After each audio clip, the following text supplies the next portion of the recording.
The cameras had barely started rolling when the crowd on the busy Manila street froze, their eyes snapping toward the young Filipina girl standing beside a battered microphone stand.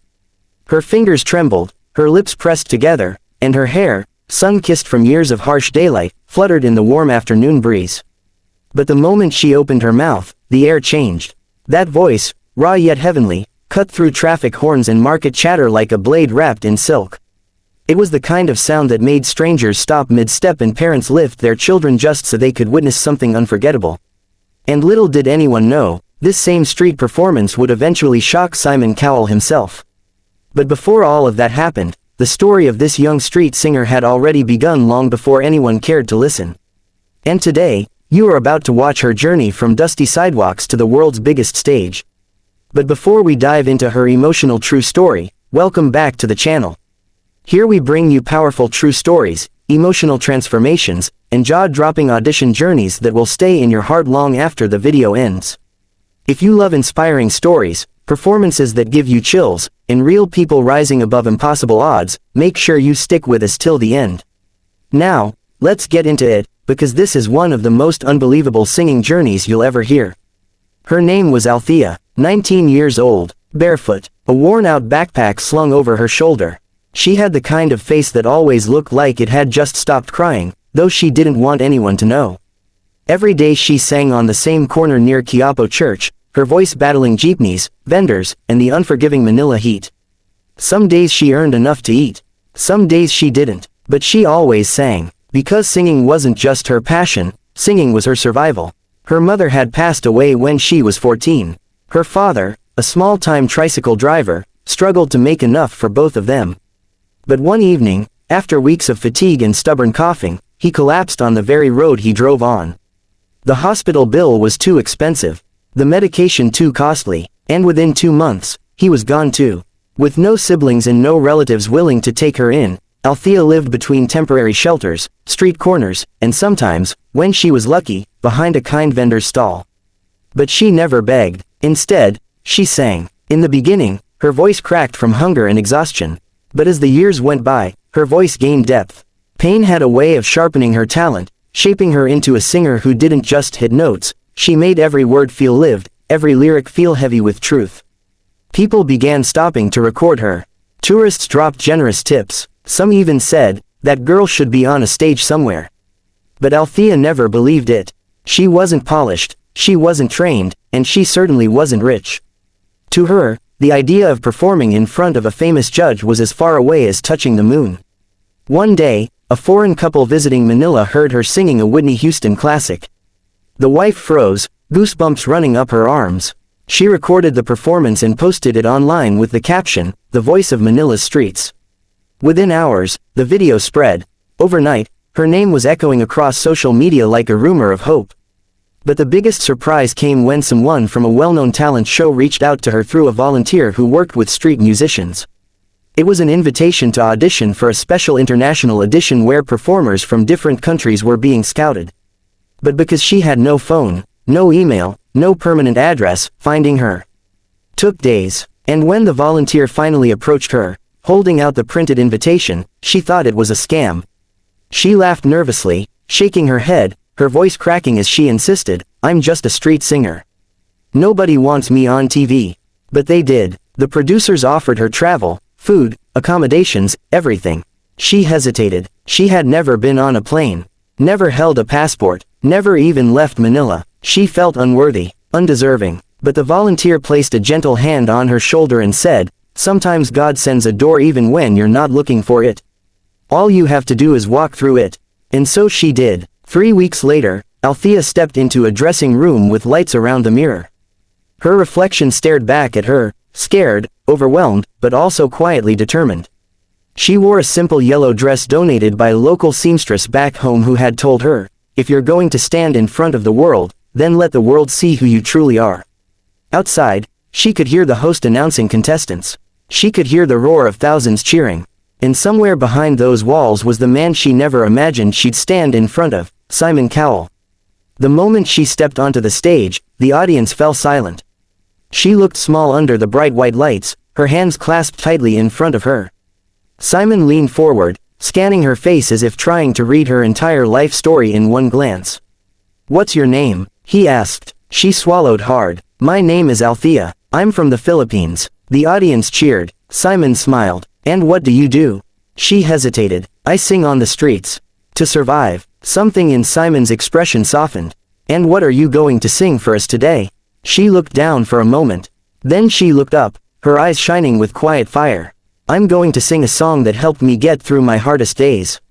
Simon nodded slowly. "All right then, we're ready when you are."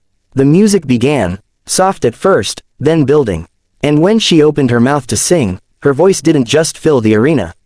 It exploded. The first note was so controlled, so unexpectedly powerful, that Simon's eyebrows shot up instantly. The crowd gasped. The judges exchanged glances. It was as if the soul of every heartbreak she had ever lived surged through her in one unstoppable wave.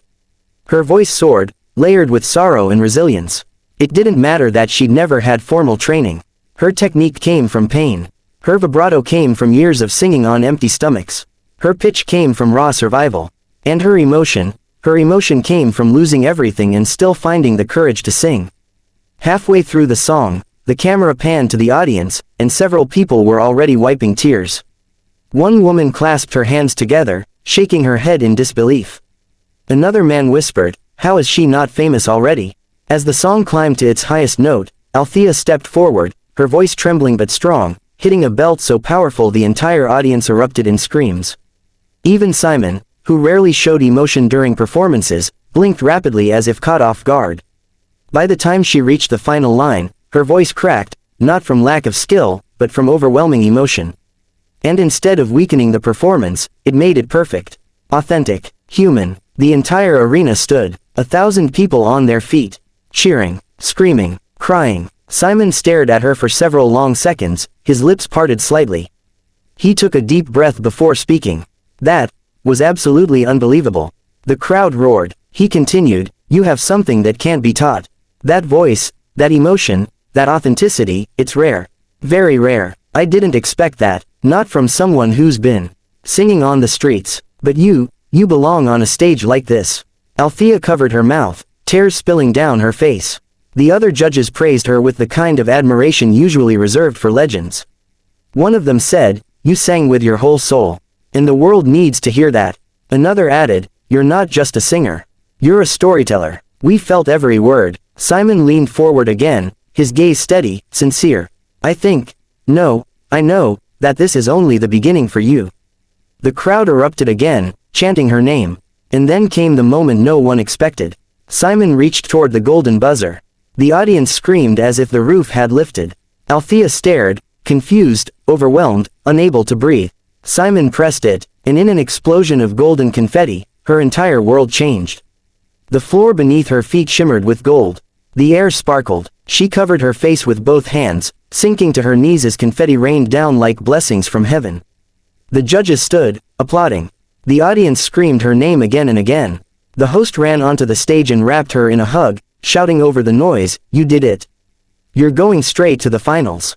For a girl who once sang for coins, who slept on cold sidewalks, who wondered if her voice mattered, this was everything. But her journey didn't end there. The video of her audition went viral worldwide. Within hours it hit millions of views. Celebrities tweeted about her. Filipinos everywhere celebrated her as if she were their own daughter. News outlets called her the golden girl of Manila streets. Even vocal coaches reacted in shock at her natural talent. But the person most affected wasn't the world. It was Althea. For the first time in her life, she began to believe she was worthy of something bigger. She started training with vocal coaches provided by the show. She learned breathing techniques, stage presence, emotional control. She worked relentlessly, sometimes practicing until her voice cracked. But instead of breaking her down, those cracks built her up even more. When finals night arrived, she stepped onto the stage wearing a long white dress donated by designers who had watched her audition and felt moved to support her. Her hair was styled, her makeup flawless, but her heart was still the same one that once beat nervously on a dusty street corner. The lights dimmed, the music started, and when she opened her mouth, the arena didn't just listen, they soared with her. She sang a song about home, about hope, about rising from the ashes of hardship. Her high notes were stronger than ever. Her soft notes were like whispered prayers. And her final belt shook the entire room. The audience gave her a standing ovation that lasted almost a full minute. Simon stood up last, clapping slowly, proudly. "I knew you'd be extraordinary," he said. "But you didn't just prove me right. You proved to the world that greatness can come from anywhere, even the streets of Manila." Althea cried again, but this time, they were not tears of sadness or fear. They were tears of triumph. Whether she won the competition or not no longer mattered. She had already won something far greater, the world's heart. After the show, she received offers, record deals, collaborations, sponsorships.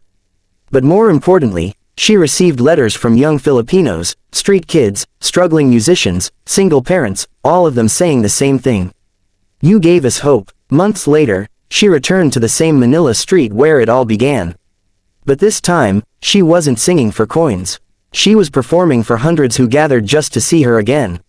She raised the mic, smiled through tears, and began to sing the same song she once sang as a lonely, unseen girl. But she wasn't unseen anymore. Her voice wasn't a whisper in the wind. Now her voice belonged to the world. And somewhere across the ocean, Simon Cowell would always remember the barefoot Filipina street singer who walked onto his stage and completely shocked him with a voice that was nothing short of extraordinary. And that is the emotional true story of how a young Filipina singer, with nothing but a dream and a voice carved from hardship, changed her life forever.